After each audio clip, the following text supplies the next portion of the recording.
Tu peux me faire confiance, tu sais. Je ne fuirai pas. Cette simple formule apporta à Samael assez de force et de chaleur pour poser ses doigts sur les touches, pour transformer les souvenirs en mots, en phrases, son histoire. Il était joli garçon, un homme en fleurs, d'une douceur sans égale et si pleine de promesses.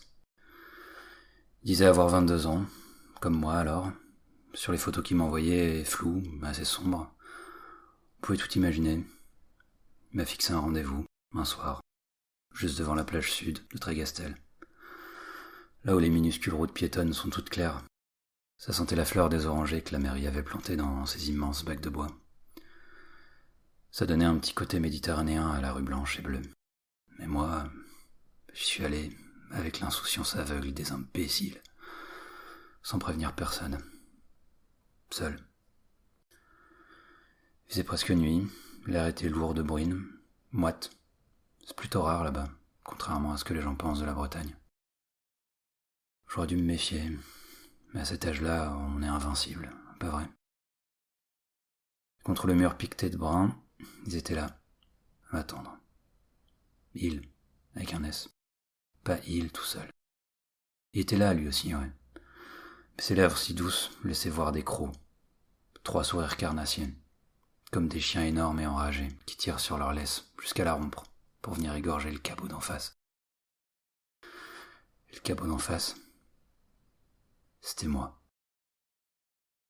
Il voulait pas seulement casser du PD, il voulait faire un exemple. Montrer au monde ce qu'on risque à assumer cette contre-nature, cette hérésie.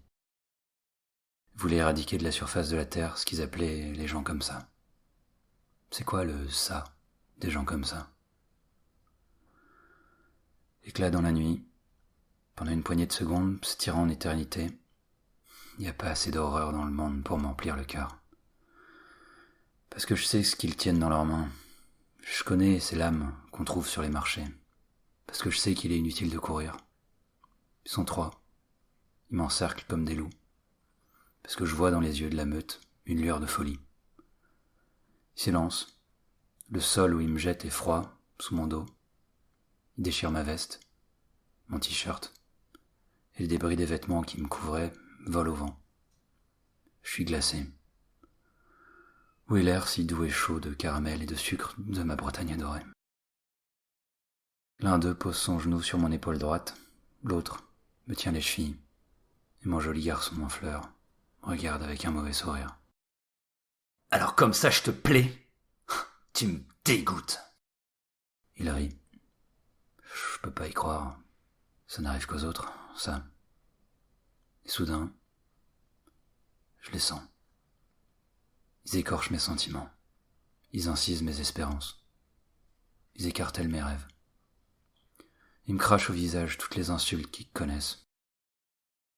Tentouse, ta fiole. Vas-y, crie, salope. Mais alors, ça pisse pas du sang rose, ce tarasse. Le paysage se couvre d'une pellicule d'hémoglobine. Je sens la chair qu'ils torturent comme on pèle une orange, l'os de ma mâchoire à nu, les côtes qu'ils rayent, le ventre qu'ils ouvrent. Et ils hurlent de rire en envisageant la suite. La lame coupe, creuse, fouille, se retire et revient. Ils s'amusent, ils jouent, des gosses devant une fourmilière. Du sang coule tout près de mon visage. Ça fait un drôle d'effet. C'était à moi, ça. Enfin, je crois. Je sais plus. L'indicible. Le crissement d'une braguette qu'on descend. Je parviens à gémir un non plaintif. Une opposition ridicule, une faiblesse pitoyable. Je reprends un peu mes esprits. Je tente de le repousser, les 2 mains sur son torse. Mais il est trop fort. Mais les autres me tiennent. Et j'ai déjà si mal.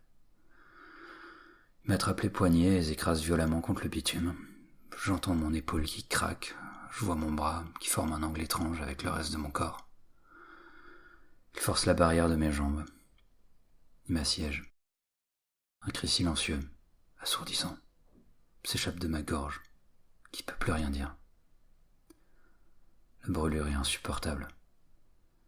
Je suis une forteresse en ruine, ouverte à tous les vents. Je pleure mon bras perdu. Je pleure parce que je peux rien faire d'autre. Je cesse de lutter. C'est trop tard. Je ferme les yeux. Rideau. Je m'oublie. Je suis plus là. Je sors de ce corps qui n'est qu'un tas de souffrances. Je flotte au-dessus de la rue, au-dessus des jolis orangers en fleurs et des lagures qui dansent dans les dunes alentours. Et je me vois, pantin désarticulé, bleu et rouge sur fond noir, immobile sous les coups de boutoir et le flash du vieux Polaroid que l'un d'eux utilise pour graver cet instant. Sur la photo que l'appareil vomit, je suis immobile, figé à jamais. Immobile alors qu'il me viole. Parce que c'est ça, un viol. Viol. Violent. Violence. Violon. Le violoncelle d'Éden.